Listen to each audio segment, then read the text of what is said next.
the new regulations, just to let you know that this webinar will be recorded and will be later put on YouTube, so anyone who is not here can watch it later. And this is Click Meeting, the webinar tool we use. So on the right side, you see the screen where the presenter is today, below the participants list. And we have currently the mode of the webinar is in listening mode, so you can all listen to the presenters. And if you have any questions or if you want to just say something, just type it in the chat. And I think for that, it's if you have any questions about things that don't work, just let me know in the chat as well. And then I would like to give the floor to Kim Dirkx, who is the chair of our assessment pool. Thank you, Kim. Bye. Hello, everyone. Sorry for my voice. I'm a bit sick, but thank you for coming. We are very enthusiastic that to organize this e-assessment week and that we can present our work. And we hope to have a very good week. I shortly want to introduce the Empower Network. It's a program of EATO that supports universities in their transitions to online and blended learning. And the Empower Network consists currently of around 80 experts from all over Europe, divided over 12 expert pools, of which the assessment pool is one of them. And in the program, we organize various activities like on-site visits to universities, but also leadership academies and free webinars like this one. In this week, we have today 2 presentations, the one of José. She works at Open Universities and will introduce herself in a bit. And the one of myself, I also work at Open University in the Netherlands. And I'm going to present some of my work on feedback. And on Thursday, we have another session with Alan Rissman and Angel. And I will present more of I give more information on that on Thursday. The presentation of José will take about 20 minutes, and then I will present about 20 minutes, and then we have some room for discussion. Okay, José has a connection, I see. Can you shortly introduce yourself, José, and then you can start off.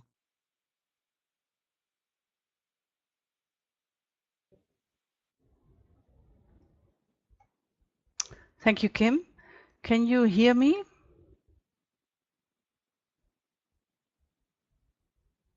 Is the sound okay? Okay, thank you. I will switch to my presentation. Thank you, Kim. My name is José Janssen. Welcome all to this webinar. I'm an associate professor at the Welton Institute, which is the research center for teaching, learning and technology of the Open University of the Netherlands, the Faculty of Psychology and Learning Sciences. This presentation I will be giving is based largely on the work I have been doing for the Tesla project, which aims at enabling reliable e-assessments through authentication and authorship verification technology. I will get back to that later after having explored academic dishonesty in more general terms. Before we start though, I would like to do a brief poll to get an impression of your main interests in the topic of academic dishonesty. I hope you can see the poll and please check what applies to you.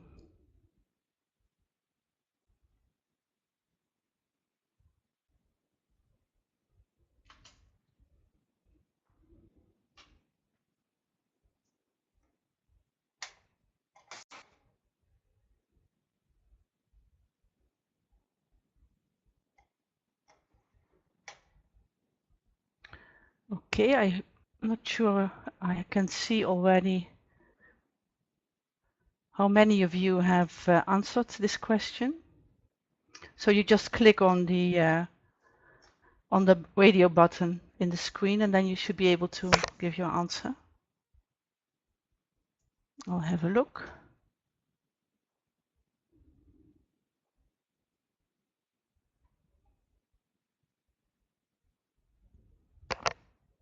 Lizzie, can you assist in showing the results of the poll? Yes, sure. 10 people have answered the question so far. Would you like me to publish it for you? Yes, please. Okay. So let's see. Share results. So now you should be able to see the results. Yes.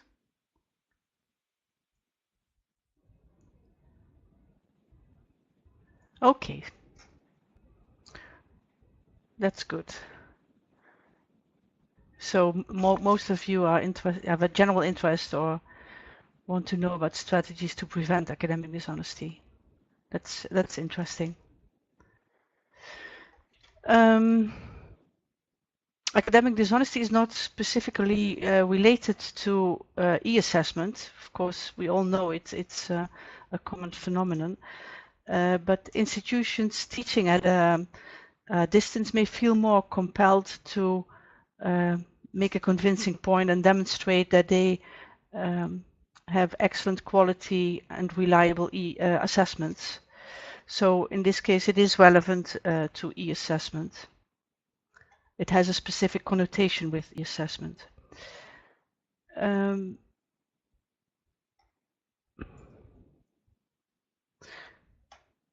going to close back to my presentation. The three challenges I will discuss in this presentation, and I would like to discuss with you. So if you have any questions or comments, please use the chat, and so we can have a discussion and see what your ideas are. The three challenges I want to address is the first one is how to investigate, as academic dishonesty is by definition a covered phenomenon. It is a challenge to investigate, and to discover how big a problem it is really. The next challenge is how to prevent and detect academic dishonesty, and finally how to remediate. So if you have come across a student who has not played according to the rules, how do you deal with that?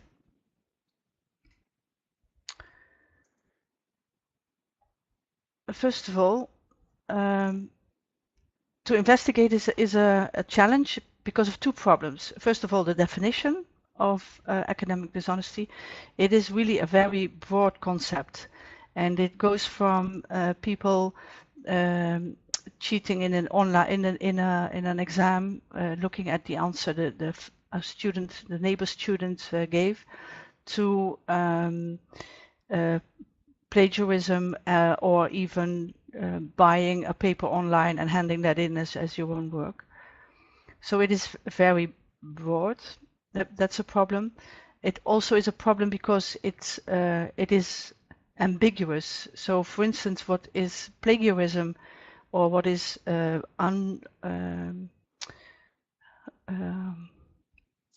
if people collaborate in one situation, it can be part of the design, and in another situation it is not. Students are not allowed to gain feedback from other students, so that makes it an ambiguous concept as well, and it makes it also difficult to compare research that has been done so far. And the other problem with investigating academic dishonesty is the method that you use and how accurate can you gain insight in the extent of the problem because of this coveredness. A lot of research relies on self-report because of if you only look at the figures of detection, so how often do you detect as an institution, how often do you detect fraud or academic dishonest behavior, this is only a fraction of what actually is happening. So what researchers tend to do is ask students to report anonymously whether they or not they engage in dishonest behavior. And just out of curiosity, I would like to see what your how you estimate the number of students that engage in academic dishonest behavior. Lizzie, if you can. So what is your estimation of the percentage of students in higher education reporting to have engaged in dishonest practices? Maybe you are familiar with this research, but if you're not, just I would just like you to give an estimation. Is this less than 25, 25 to 50, 50 to 75, or more than 75% of students?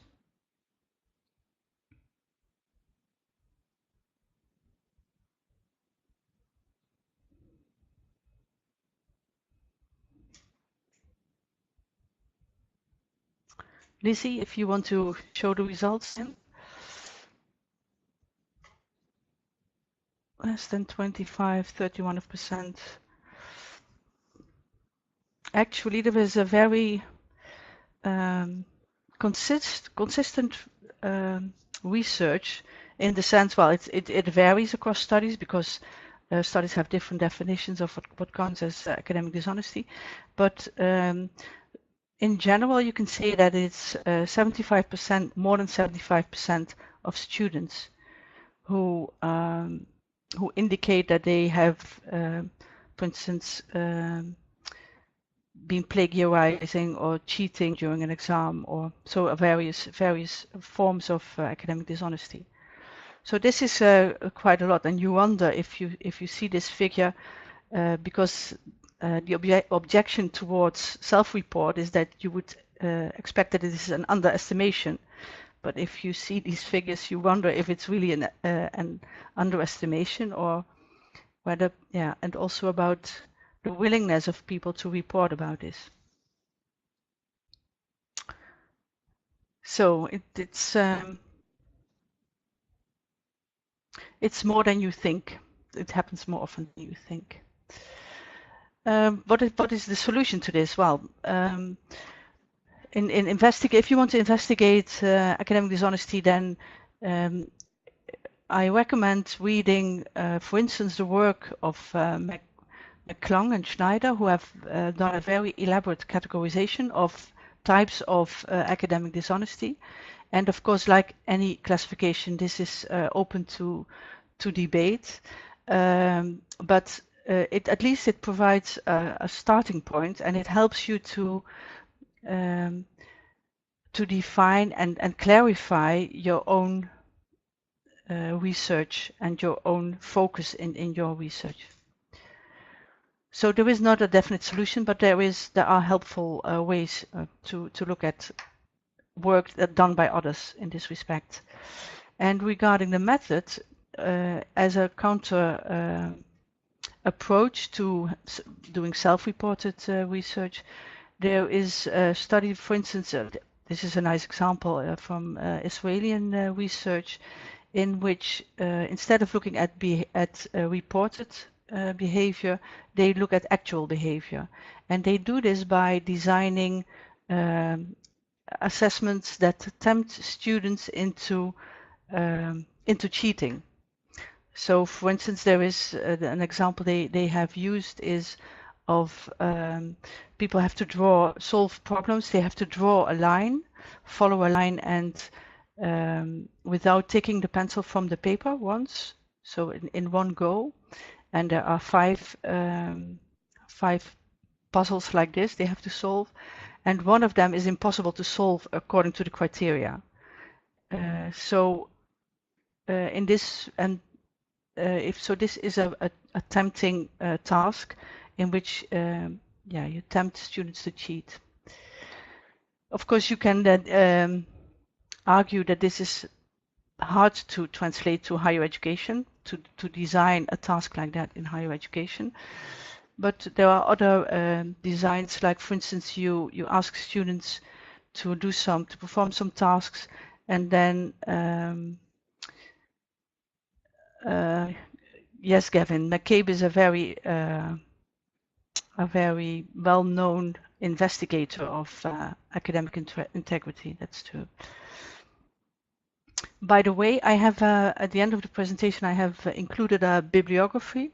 McCabe is not on there, but it gives a mix of various approaches. I will not show it, but if you can, this presentation will be available later on, so you can have a look at the bibliography included at the end. And in this, another approach is, for instance, that you have students work on tasks, you discuss the task, and you ask them to report the number of, so they don't have to hand in the written tasks, but they just have to say how often, how many of the questions they were correct, or so this is also a design to tempt students and to see how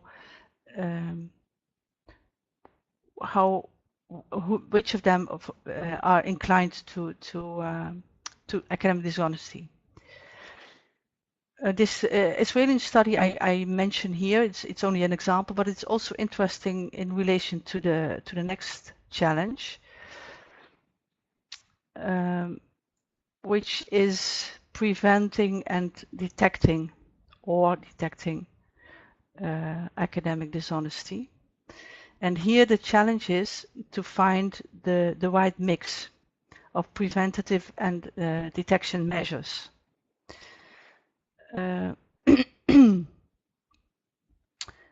This is the first challenge. So prevention and detection are in a way complementary. The more you prevent, the better you succeed in preventing, the less detection you need. But there is also a more fundamental difference between the two approaches, and I want to illustrate it with an example of bring your own device scenarios in higher education. And these are real examples of different institutions. So students bring their own device to an assessment in a supervised condition. So they visit the institution, but it is a computer supported assessment. So in one situation, they log on to an assessment program, which blocks off the possibility of searching the internet. So this is a prevention measure, just restrict what students can do. So this is a behavioral approach. Students can only do the assessment and not cheat in the sense that they can search the internet. In another approach, students are told they are not allowed to search the internet, and but they are not prevented from doing so. They are just told that their internet use will be monitored. So, and this is a difference between what Stevens calls a behavioral approach towards a developmental approach. So whether it depends on whether you want to restrict students from behaving in a certain way, or whether you, well, see them as mature students who decide for themselves. And in this respect, also the study from the Israeli group is relevant because they investigated the relation between self-determination theory and academic dishonesty. And in self-determination theory, it said this theory says that basic fulfillment of basic needs, psychological needs, the need for autonomy, the need for competence or a feeling of to feel competent, and the need to feel related to others. But especially in this example, of course, the need to feel autonomous illustrates that that you can deal differently with your students and approach your students differently when it comes to academic dishonesty. We will get back to that later on, also with when I discuss the remediation of academic dishonesty. And in this respect, it's also in finding the right mix of prevention and detection. It is, of course, also an important issue to what extent the approach that you take is effective. And this effectiveness is also a problematic issue.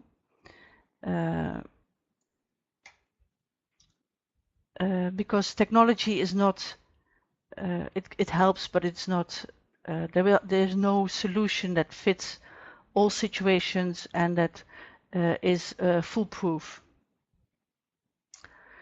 So how to deal with these challenges? What you can do to find a mix, the right mix, you can take an educational design approach in both preventing and detecting. You can use educational design tips and tricks and technology. From a educational design perspective, there are various measures. For instance, on an institutional level, it is a good idea to have a code of honor, to have academic skills training, so that students are familiar with the concept of plagiarism, what constitutes plagiarism, what doesn't. This is very important also to clarify in the course, in each course, because you can have a general training, but like I said, it can be very course specific, what constitutes academic dishonest behavior and what is not. For instance, in terms of collaborating with other students. And in this course context, it's also a good idea to discuss and promote academic integrity. What you can also do as a preventative measure in educational design is to design tasks in a way that make them less open to cheating. And also from an educational design perspective, you can train teachers to be alert in detecting. I will get back to that later, based on Rogerson's work. From a technology perspective, there are various technologies. The ones I mentioned, the browser lock, e-proctoring. So this is directed at creating secure environments. But other technologies are identity verification, so authentication, making sure that the right person is taking the assessment, and authorship verification, so detecting whether or not the student is the real author of an assignment. I see I'm running out of time, so I will. Yeah, sorry for interrupting. Yeah, exactly. So I will proceed a bit fast. So there are some task design tips. So for instance, you can include mandatory components. So they have to do specific things that makes it less easy to for instance, buy a paper online. You can ask them to include an annotated bibliography, so that they provide a brief summary, say where they found it, and also indicate the relevance for the paper. That also makes it harder to copy from others. From a technology perspective, this is where I want to say a bit more about the Tesla project. in this project, there's only a particular set, so there is other technology like fingerprints or iris scans, but what we do in Tesla is identity verification through face recognition, voice recognition, and keystroke dynamics. And authorship verification, we distinguish between plagiarism detection and forensic analysis. So forensic analysis is looking at the writing style. So you compare a text written by a student with an original text also written by the same student, and you can see whether this was written by the same person. Of course, this works only in individual assignments. Keystroke dynamics is really something that is appropriate for online tasks. So if students directly enter text online, this software detects the typing style. So it's not looking into the words or the sentences the way they are built, but merely the way you manage your keyboard or you use your keyboard. This is also a way to identify a person.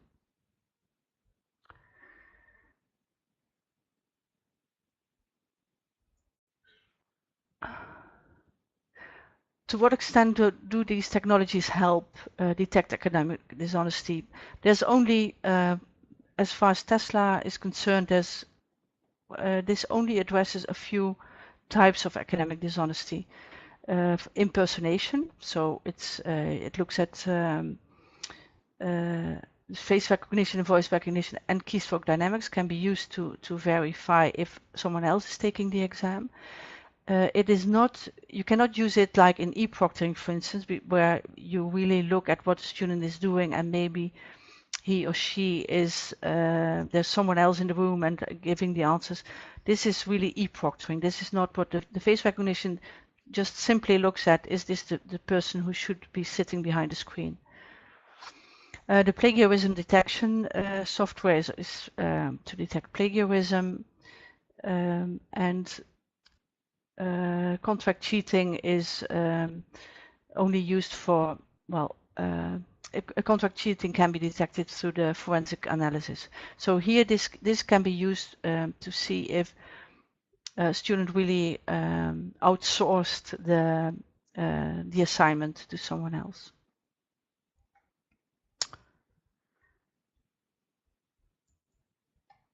Remediate. Well, remediation is a challenge because quite often also with these technologies you don't really have definite proof that the student has not played according to the rules.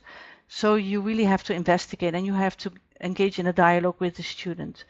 You have to say, okay, there is something strange here, there is an irregularity. Do you have an explanation for this? So this is always the case.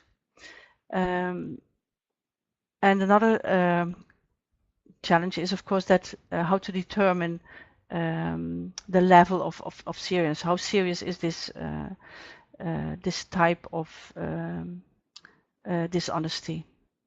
And finally, there is the challenge of the sanctions. Not only whether you sanction, but also whether you combine sanctions with educational measures.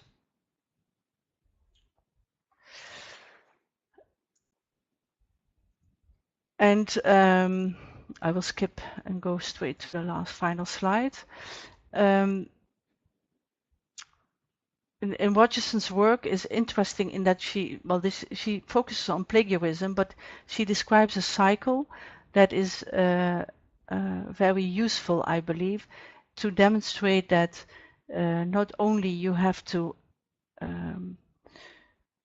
have a whole cycle of measures regarding academic dishonesty. So it starts with clarifying what constitutes academic dishonesty in a certain situation or in a certain course, certain assessment, and also clarifying the sanctions, clarifying also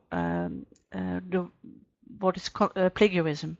And in plagiarism, it is especially complex to explain all the different rules and that you have to play, because also things like rephrasing, it's a very subtle area. And then you can apply technology to detect irregularities, but especially with plagiarism, technology alone is not sufficient, because there are things that technology cannot detect. For instance, if text is presented as a picture rather than a text entry, this will be skipped by plagiarism software. So always a teacher or assessor has to be alert on certain triggers that can indicate irregularities. And then if there are any, either by the software or by the teacher, you have to discuss this with students. But what I perhaps like most about this cycle or this process description is that when it comes to remediation of academic dishonesty, it is not only a matter of remediating in the sense of sanctioning or educating students, but also learning from this to improve our own assessment practices. So, and Rogerson proposes that in this respect, it is very important to analyze irregularities across cohorts and to see what this tells us about our assessments and how it can be improved. If students cheat because they think the assessment was not fit, was not a fair representation of what they were expected to know, or this is all informative to improve our practice. So, I'm sorry, I've been talking all the time, and now I'm going to have a look. Are there any points for discussion that you have? Or any questions? Point of Gavin, and I wrote it down. And maybe there are some quick practical questions. And otherwise, please type the discussion questions in the chat, and we can take them up in the final discussion. Thank you, José.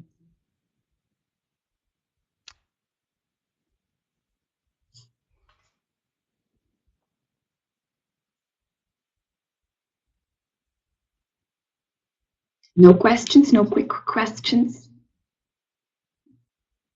Okay. And I think your presentation was very clear, José. Thank you very much. And when you have questions for the discussion, you can type them in and we can collect them. And otherwise, I will start off with my presentation. Some people typing, so I will wait a bit.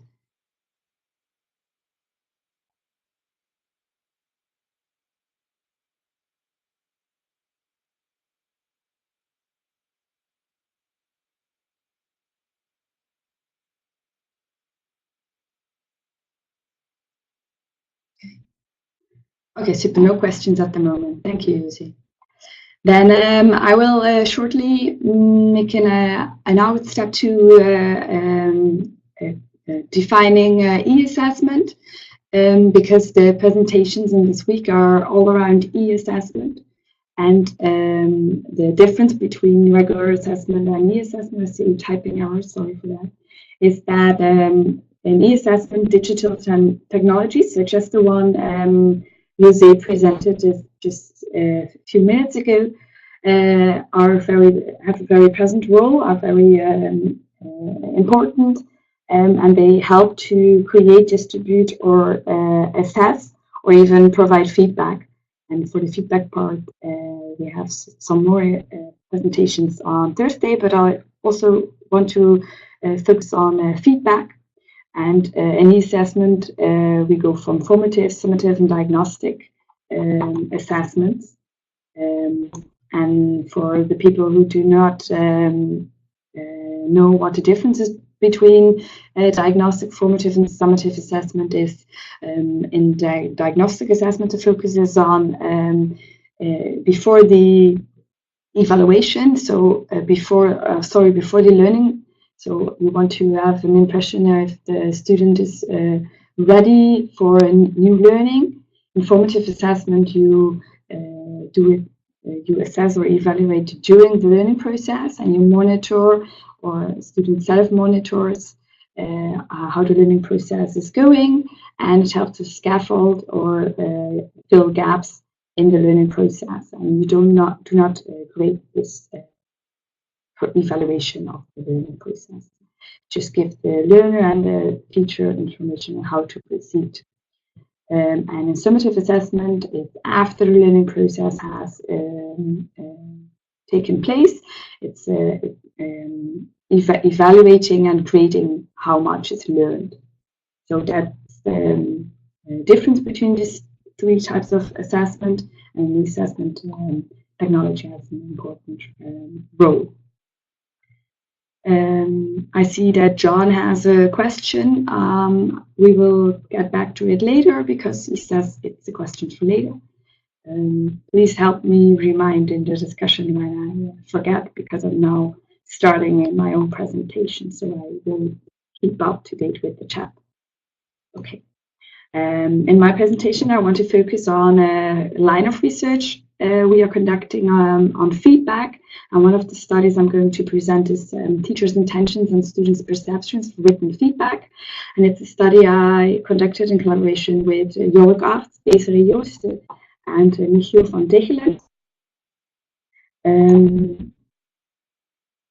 Let me start by providing a clearer picture on what we focus exactly on. In distance education, students work on a whole bunch of assignments, from short answer format questions to complete theses, master or bachelor theses of more than 50 pages. And often we as teachers provide written feedback on these assignments to guide students and help them achieving their educational goals. However, this feedback can look, for example, like this. I think it appeals to everyone that you often give feedback in this manner to your students, and then we send them by our electronic learning environment or by email, this kind of text. We spend a lot of time on it, but we also hear from a lot of teachers that they complain that students barely use the feedback they receive. Errors that are marked by teachers at one spot are not corrected later on, for example, or parts of feedback are simply deleted.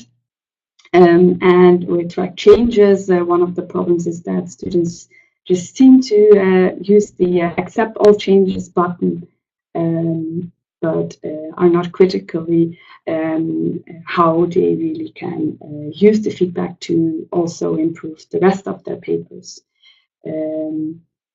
And thus, there's a discussion going on how actually feedback should be provided so that students themselves are the owner of the text that they have written. And all these comments from the teachers we heard led us to start a series of studies in which we really wanted to dive into the topic of feedback. Before I presented you one of these studies, I want to give you a short overview of the definition and the typologies we used in this study. I used the one of Hattie and Timperley, who defined feedback as information provided by, for example, a teacher, but it can also be self-generated feedback, for example, by self-assessment, regarding aspects of performance, for example, aspects of a writing project or someone's understanding. So it's a very broad definition, including even also the self and on performance can be broad. They made a model, Hattie and Timperley made a model around this definition of feedback. And in that model, they have 3 foci of feedback. And the first focus that feedback can take as a focus where the learner is going. So an agent, for example, a teacher, can provide information on learning goals or the assessment criteria which the learner should meet. And this type of feedback is actually defined as feed up by Hattie and Timperley.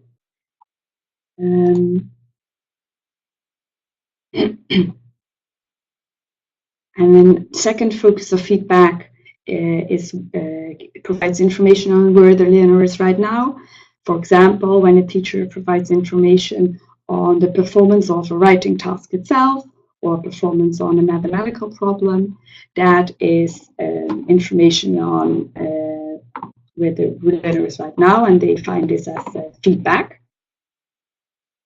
And we have a third focus of feedback, and that's information on how to get to the goals that the learner should achieve. So how to get there. And this kind of feedback is defined as feed forward. So has simply defined 3 foci of feedback: where the learner is going, where the learner is right now, and how to get there, or feed up, feed back, and feed forward. And they say that all 3 foci of feedback should be provided to students. So not only providing feed up, not only providing feed forward, but the combination makes feedback particularly strong. Besides these 3 different foci, Hattie and Timberley also distinguished 4 different levels of feedback. The first one is the task level, which provides information on the task itself. For example, if an argumentation or an answer is correct or not. The second level is the process level, which provides information on the processes, such as the process of writing or search strategies that are performed to accomplish. And the third level is the self-regulation level, which stimulates the students to reflect upon the task. An example of feedback at the self-regulation level is, for example, telling students that the research question that is formulated is not really in line with the discussion and the concepts explained in the theoretical framework. And the final level that Hattie and Timberley have distinguished is the self level, which includes personal evaluations of feelings of the teacher regarding the learner. Examples are: you are a bright student. Yeah, so this is the model of Hattie and Timberley. Maybe it's familiar for some of you, maybe not. But I want to ask you one question. That is, how do you generally provide feedback on written work? You can answer in the poll.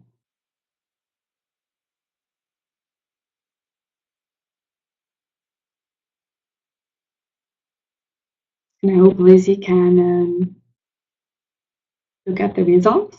So do you generally provide feedback in the text with comments and track changes, or do you use a cover sheet, or do you use rubrics, or a combination of the above options? Oh, sorry, I see it's the wrong poll questions. Yeah, it's good.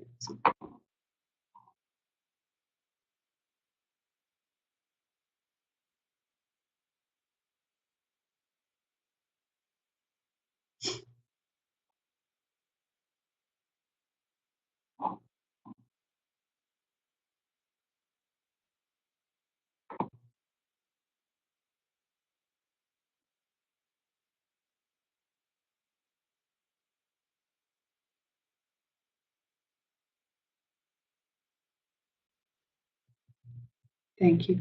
Okay, the most people use a combination of the above options. I will come back to that a bit later. And nobody uses a cover sheet. That's also really interesting. There are many different, many other typologies. The framework of Hattie and Timberley is very appealing because it's very practical and often cited, often used. However, also Glover and Brown or Wolsey and Alvarez et al. Have established different typologies.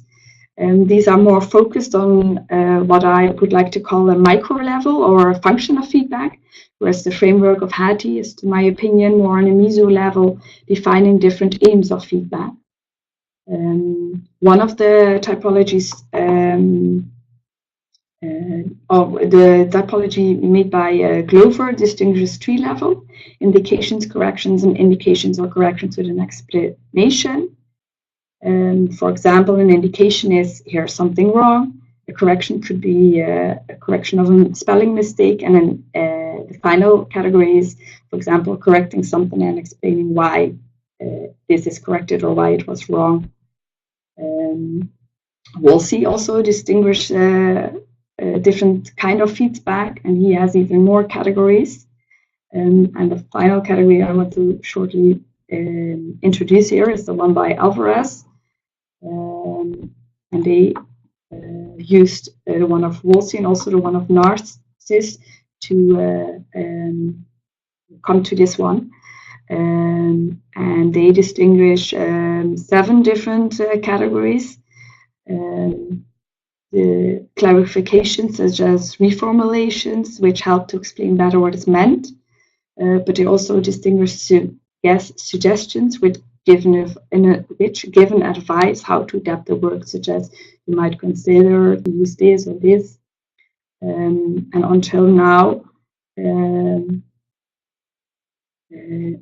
these typologies were mainly used for written feedback in text. But little research is used on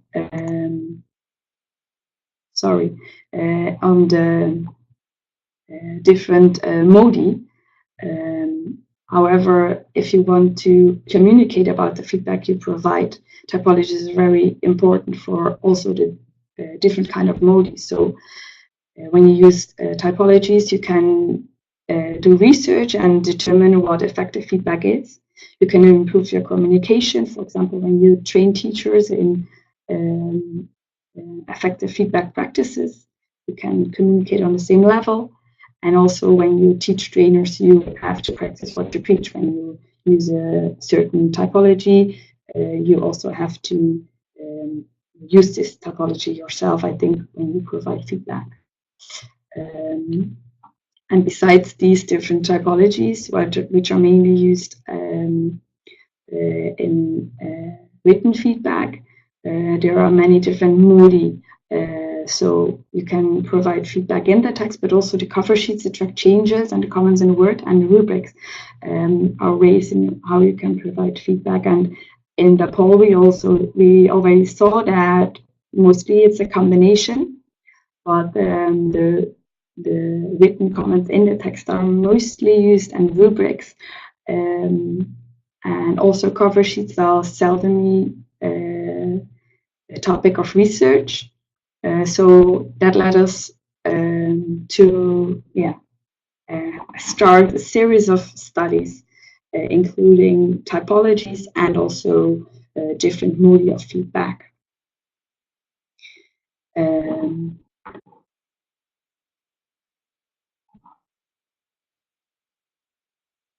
This is the question I wanted to give to you. I was a bit early, sorry for that.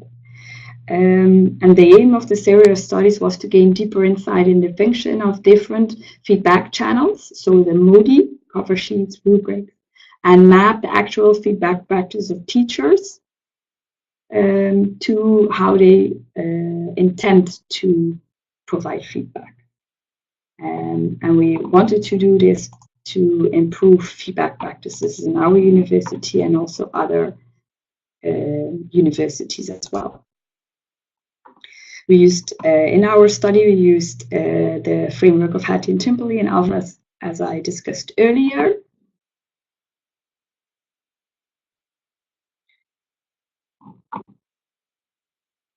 And we used these 2 typologies to code feedback that was provided on authentic assignments of students following a post-bachelor program to become an assessment expert. That's a really important element or information. We scored 18 assignments with more than 800 feedback instances, and we looked at the feedback that is provided by in the text, but also in the rubrics, and coded these comments using the before mentioned typologies of Hattie and Alvarez. The feedback in the text was provided, as you can see here, either in the text using a track change or a comment next to the text.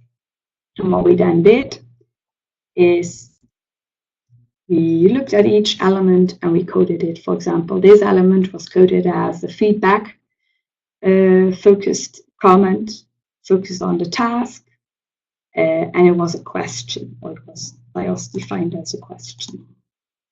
We have another example. This is a track change in the text, and we scored it as feedback on the task and the correction. And that is what we did for all the 800 feedback comments in the text. And we also looked at the feedback that was supplemented in the rubric. So after the scoring categories in the rubric, there was one more column in which the teachers could provide feedback. And what we then wanted to do is see if there were differences between the content and the foci and the aims of the feedback in the text and in the rubrics. Previous research has shown namely that for more overall feedback, rubrics are more used or preferred, and for really detailed feedback, feedback in the text is more preferred. And we wanted to see if this is really the case.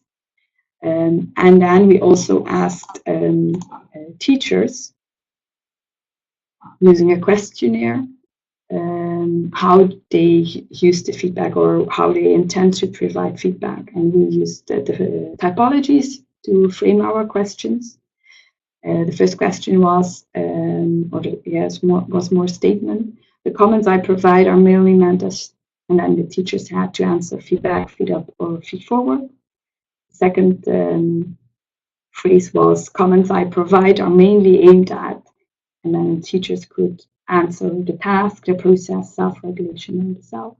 And the final statement was, comments I provide are mainly contain corrections, suggestions, and all the other categories listed in the typology of Alvarez and colleagues.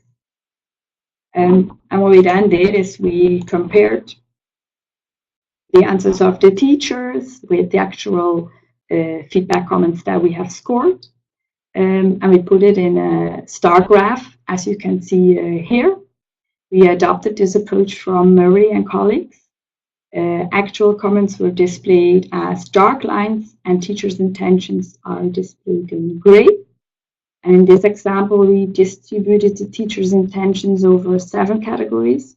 But as you could see earlier, we asked teachers to give their main tendencies. So when there were 100 comments and teachers only indicated that they would provide feedback, all 100 comments were in this graph visualized as feedback.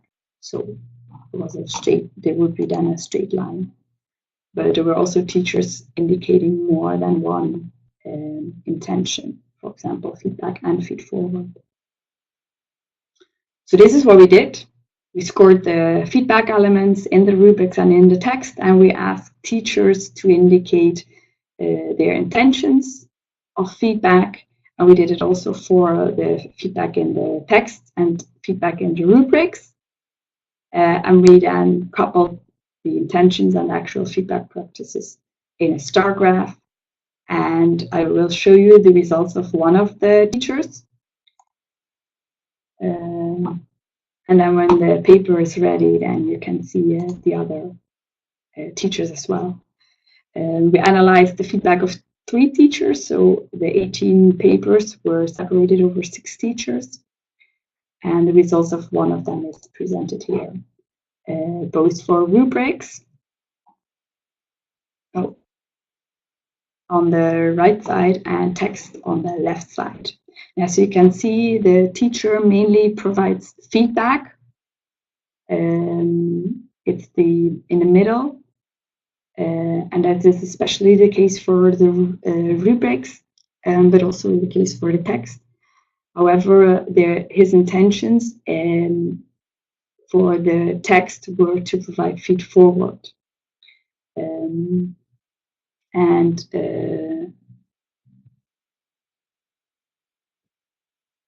what you can also see is that most teachers, or this teacher provides mainly task-related feedback, and this is also intended by him.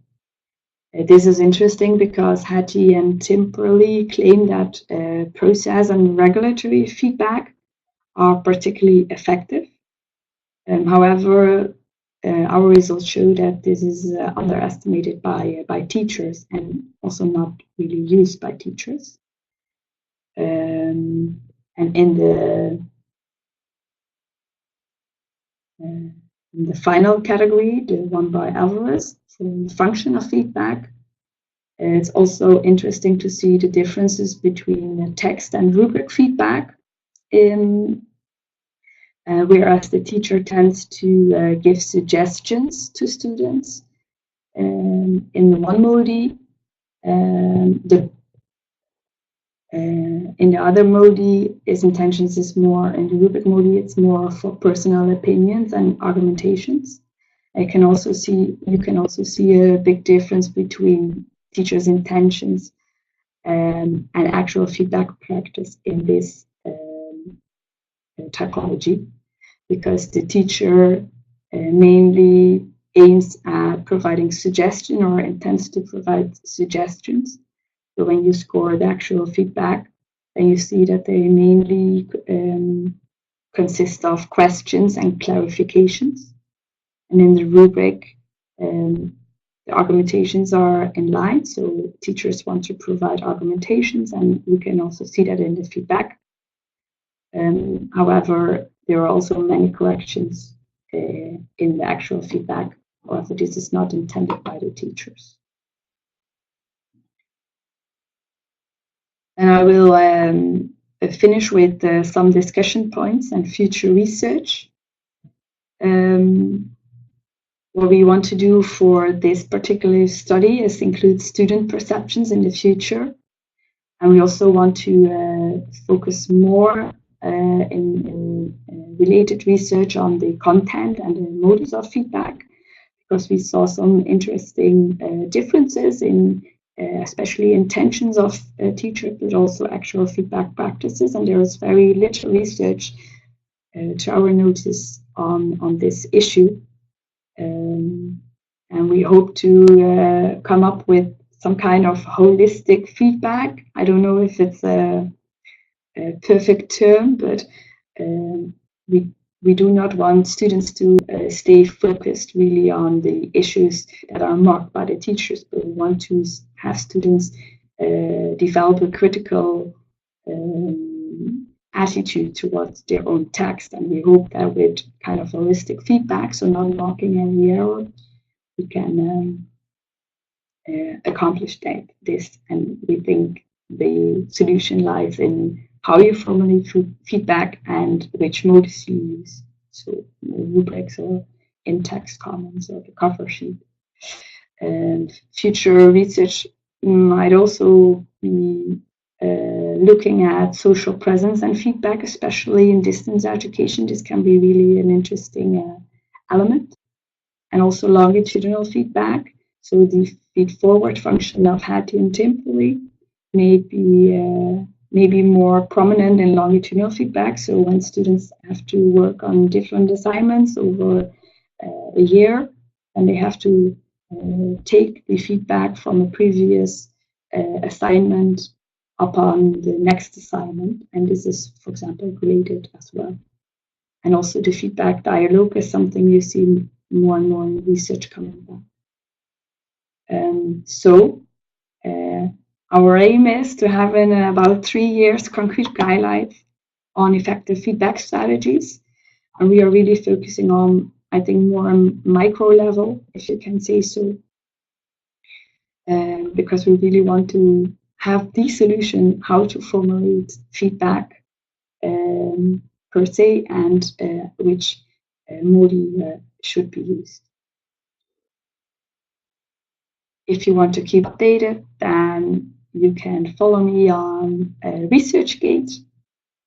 And that was my presentation. I don't know if there are any questions.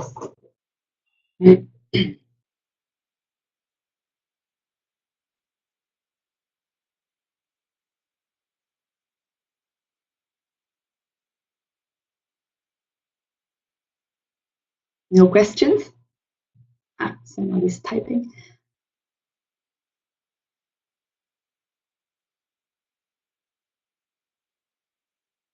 Okay, no questions, no questions. And I hope it was a clear story.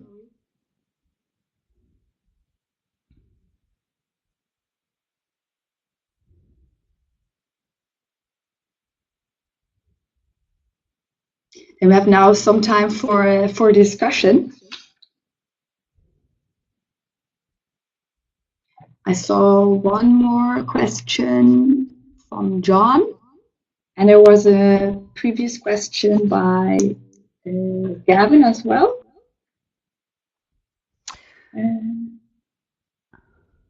José? Yes, I saw the question from Gavin. Gavin commented that using these technologies to detect academic dishonesty would be quite a challenge for institutions.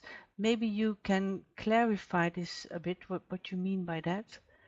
Organizational or financial, or... And meanwhile, I will comment or respond to the question, or the question by John, whether it would be a good idea to give students access to plagiarism detection tools so that they can see if they are doing wrong, or does this just lead to an arms race? That's what he's asking. And I understand that you mean that students will use this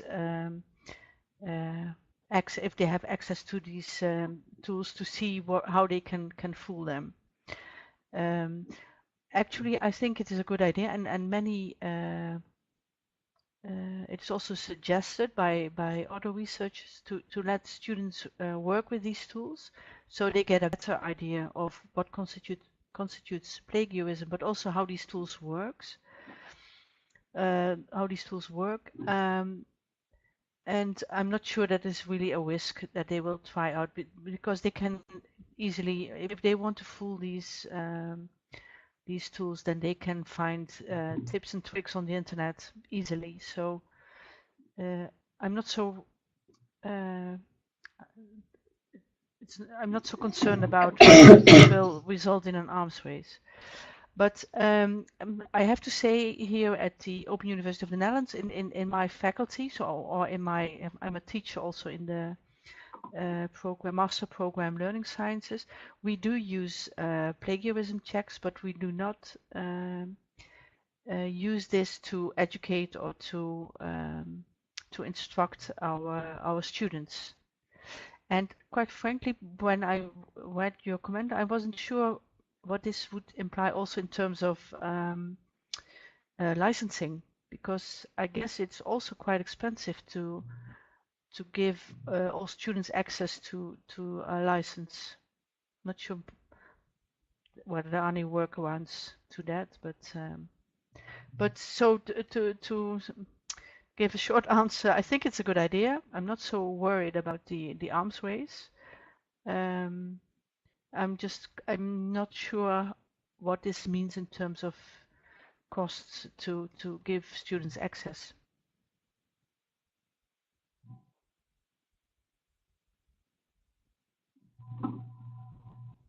I'm not sure whether John is still with us. Let me check the. Yes, yeah. They're both typing, Gavin and John. Okay, thanks. Maybe other people in this webinar have experience with using plagiarism software for instructional purposes.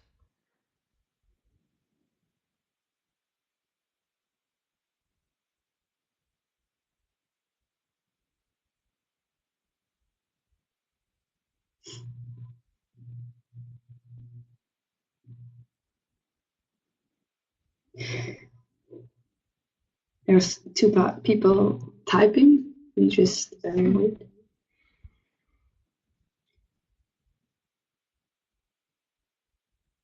Gavin says, I was involved in the Tesla project as a panel member, reviewing pilot 2 and 3. and it was clear from our interviews with staff that they will need guidance in the interpretations of the Tesla instruments or tools.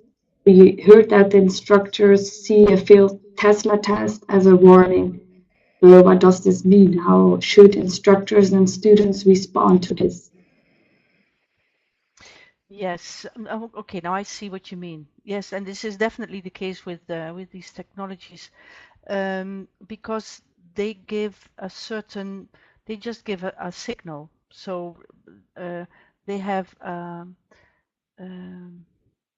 they work with margins. So the report that you get from these tools typically is a percentage. So 80%, for instance, with the keystroke dynamics, they take samples of the keystrokes that the student enters, and they give a match. So the extent to which this typing style matches with the original typing style that was registered for this learner. And this is hardly ever 100%. So you get a percentage, and we work with thresholds so that, for instance, if the match is below 80%, then this indicates that the student should, the teacher should engage in a discussion with the learner. Or look at, for instance, more detailed feedback. In the case of plagiarism, you get a comparison and you get feedback on where exactly plagiarism is detected in the text and as compared to another text.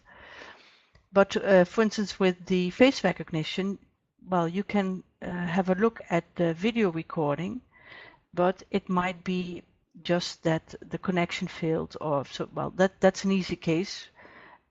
So you have a black screen.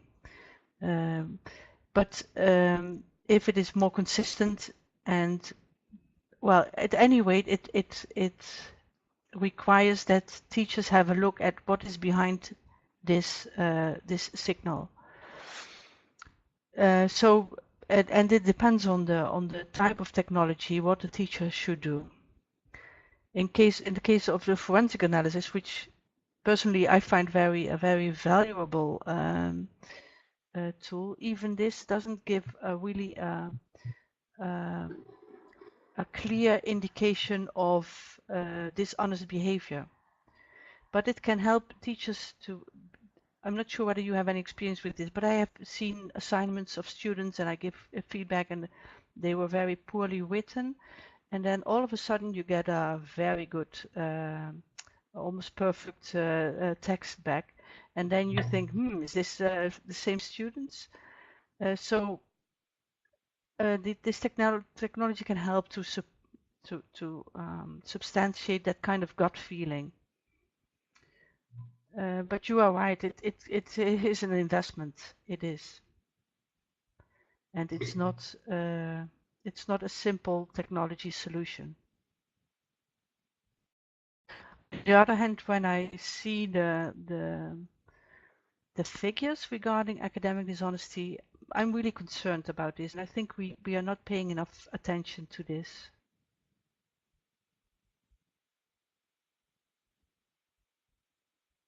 Yes, it is time consuming, yeah. Are there other questions? Oh, sorry. No, I just wanted to add that Rogerson also, the circle I showed at the end of my presentation, this Rogerson also stresses the fact that assessors, people who are involved in assessing assignments, should also develop these skills. It's not something that you already have, or there are, yeah, assessors should be trained in this respect.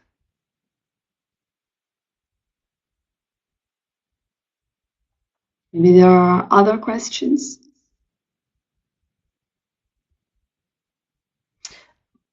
Otherwise, I have some questions as well for you to think about. Asking assessors to act as a police is a problem. It is Yes, very it is. time consuming. Yes. So this is also, and I was happy to see that there was a high score on wanting to know more about prevention of academic dishonesty.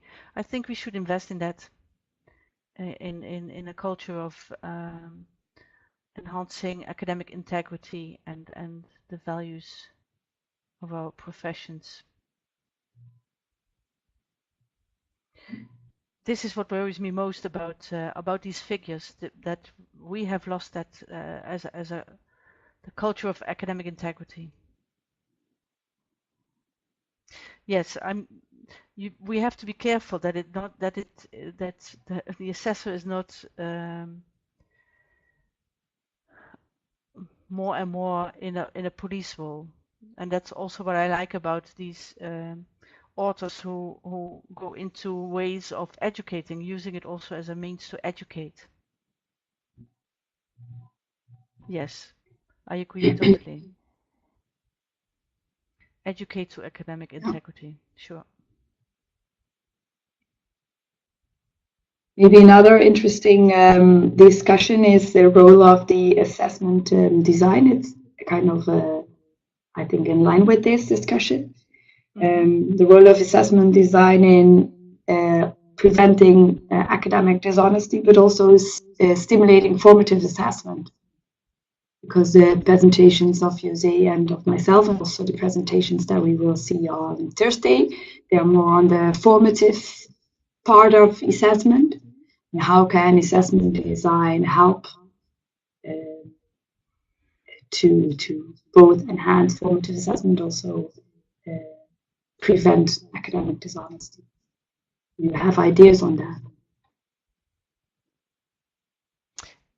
I'm sorry, is this a question to me or? It's in general also Okay. to you, but mainly to a the general listener. discussion issue, yeah. Thanks, Gavin, by the way, for this link. It's interesting. I'll have a look later. Do you have some nice examples of how you in your faculty manage to design an assessment in such a way that academic dishonesty is prevented, or in such a way that formative assessment is enhanced?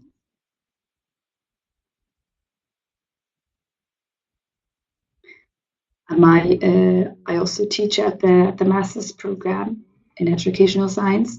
And we, for example, try to design our assessment in such a way that students have to use an authentic context where they perform their assignment. So every assignment is completely different because it's in an authentic setting. It's one of the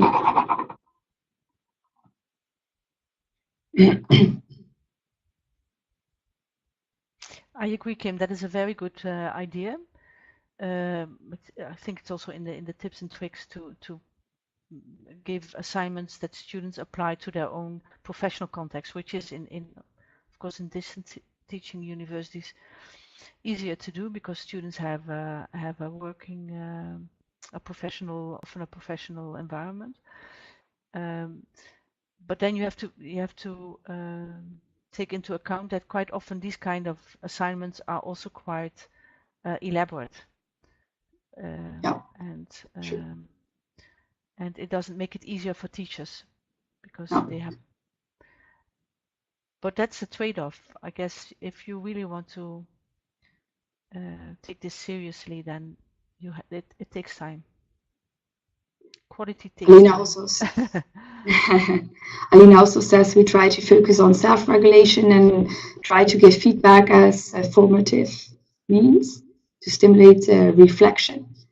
And I'm very interested how you give this feedback to stimulate reflection.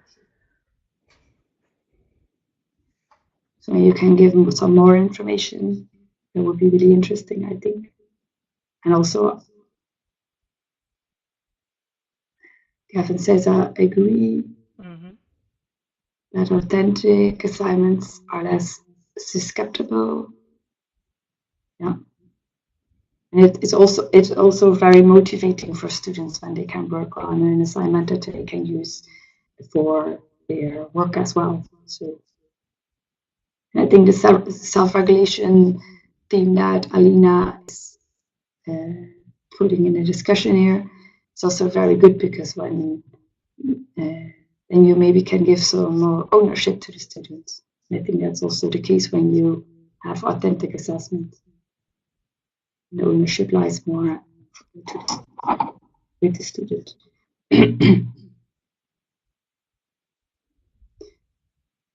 Know if Alina is providing some more information. I have had another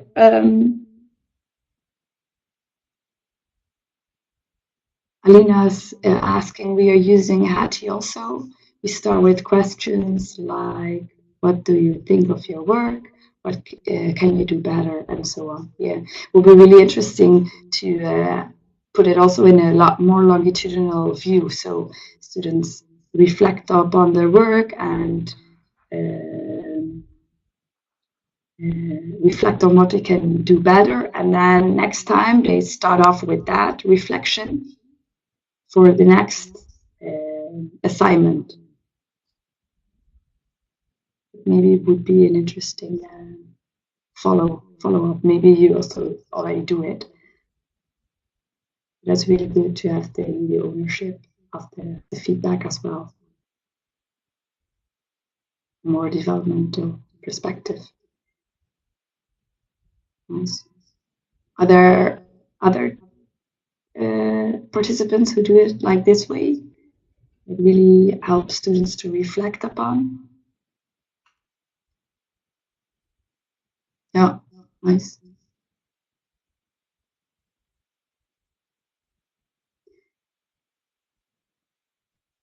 Another way that I often hear is asking students what kind of feedback they want, or on which parts or elements of the assignment students want to have feedback. For example, I'm insecure about my research question.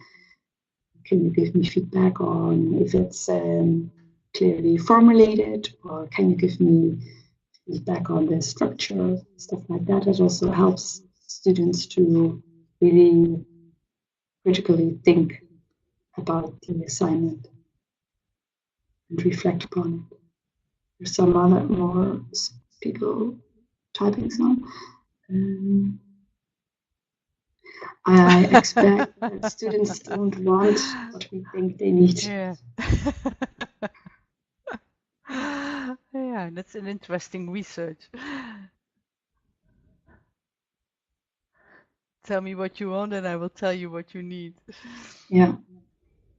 And there's in the feedback literature more and more attention for what students really need and want, and how this can match. Miyam says a lot of times students will focus on the grade, less of the feedback. Yeah, that's true. So it's really important when you design your curriculum or your assessment that there is time for formative feedback. So not feedback after grading, but just before that. Just to reply to John's comment, I was also wondering when Alina wrote about their approach, whether this would work with my students, because, and I'm not saying that this is the right attitude, but they tend to, they really want, even if though they are adult learners, they want my feedback. They don't want to think about what they think themselves. They want to know what I think, and I'm interesting to hear whether she notices any, Alina notices any of those kind of irritations from her students.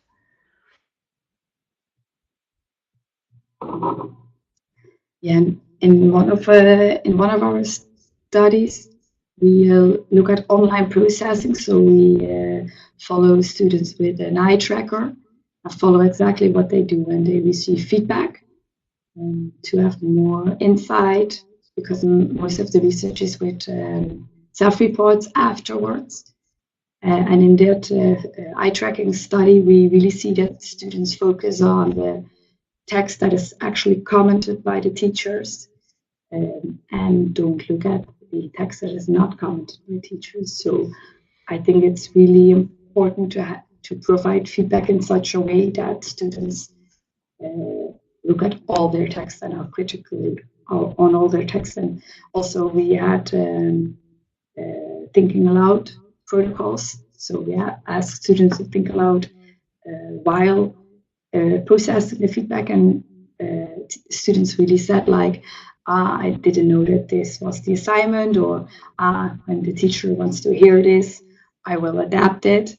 And I don't think that that is the way we really want to have our feedback processed by students. I think we have to give the ownership to the students and let students decide, depending upon the criteria, what is important and what is not important to change in the documents. So I think maybe also having students formulate their own goals for a particular assignment and then give feedback on that might be interesting. Yeah, Yvonne says that sometimes feedback can be very demotivating. This is especially the case when it's too much.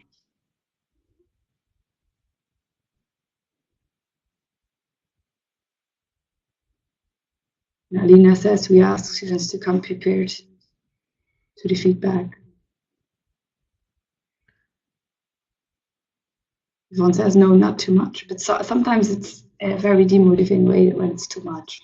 But maybe you have also for how it's formulated or stuff.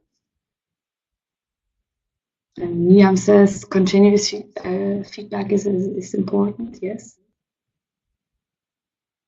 Alina explains they need to prepare some questions that they want to be answered. Yeah, exactly. Yeah. That is what I meant, like having themselves formulate some goals or aims.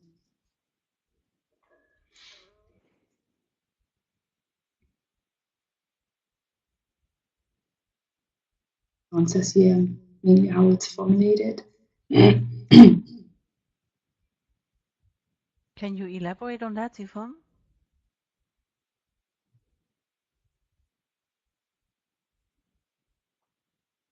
I have an idea, but maybe you have something else in mind.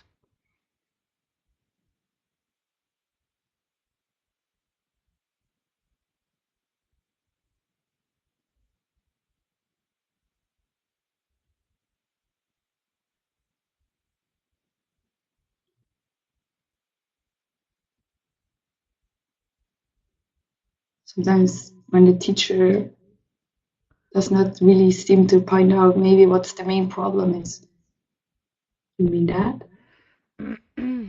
So it's what you sometimes see is that it's mainly corrections on the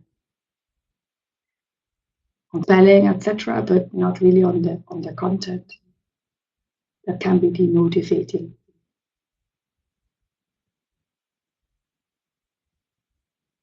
John asks, I'm curious, are cover sheets widely used? They have a long history for open universities, for use in general comment, motivation, etc. Kept separate from detailed corrections. Yeah. They are used in practice, but there is really, really little research on it, and especially on the difference between both kinds of feedback modi. I know in the Open University, a lot of feedback is provided in the text, but also using Discover Sheets. It can be an email, it can be text in the learning environment.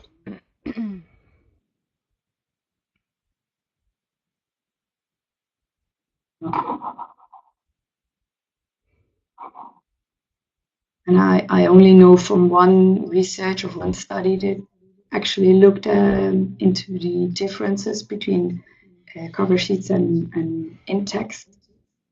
And also only one study looked at rubrics and in-text. So yeah, it's very sparse, but maybe you have heard from other research as well. And I would be very willing to also get to know this research. We have 5 more minutes left. Are there any other questions or topics that you want to discuss?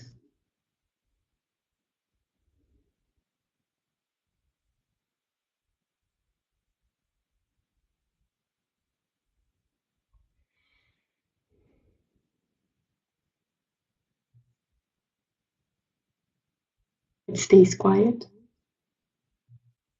And I think we have had a good no, sorry, I thought someone was typing. I thought we had a good session. Thank you, José. It was very interesting to get some more information about academic dishonesty. I think it is a topic that, how do you say that, attracts a lot of people and a lot of discussion as well.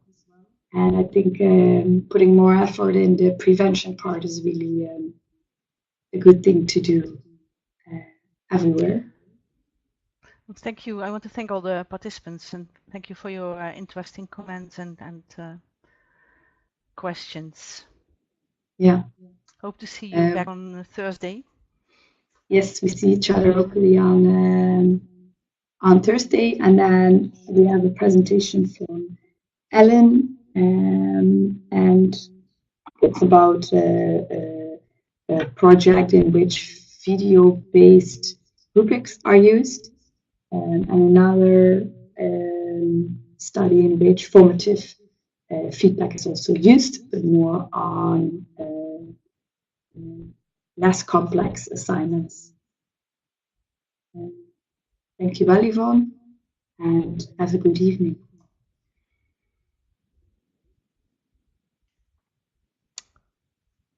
Bye-bye. Okay. Thank you, José. Thank you, Kim. Very much for the interesting presentations. Thank you, everyone, for participating. And we will send you the recording later on. So thank you very much, and we hope to see everyone back on Thursday. Same time, same place. Thank you. Bye. Enjoy your afternoon.